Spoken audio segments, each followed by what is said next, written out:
Guys, may masama akong balita. Ito, pauwi ko lang. Sobra akong nanlalambot dito sa akin nakita.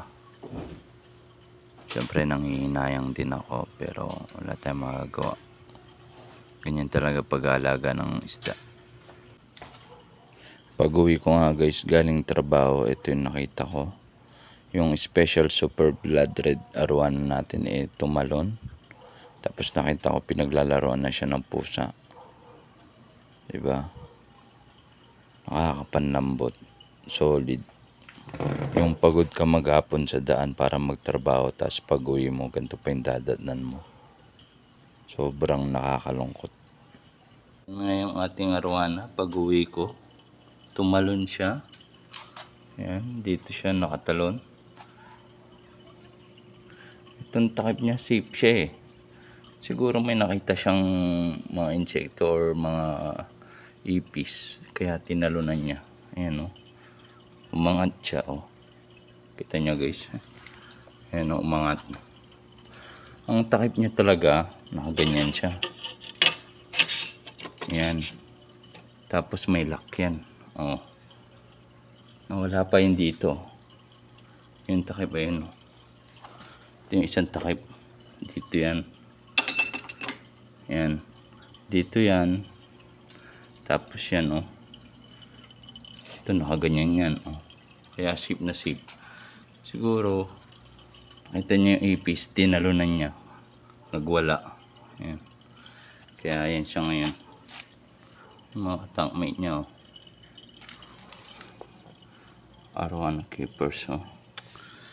Ayan siya ngayon guys.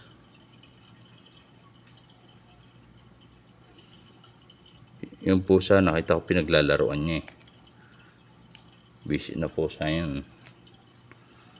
So ayan to guys, special blood red arwana to. Diba? Laki na niya no.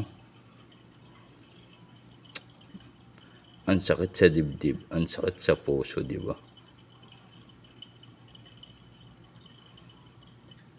Wala tayong magagawa. Tara, samahan nyo ako. Lilibing na natin siya. Lilibing na natin siya ngayon. Dito tayo sa likod. Tabi-tabi po. Ako.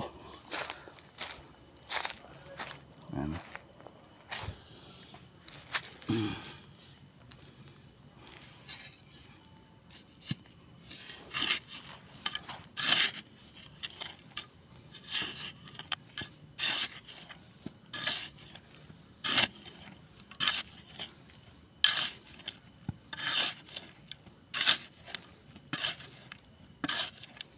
Tabi-tabi po. Ayan. Nilibing na natin ang ating alaga. Paalam. Special blood red arwana.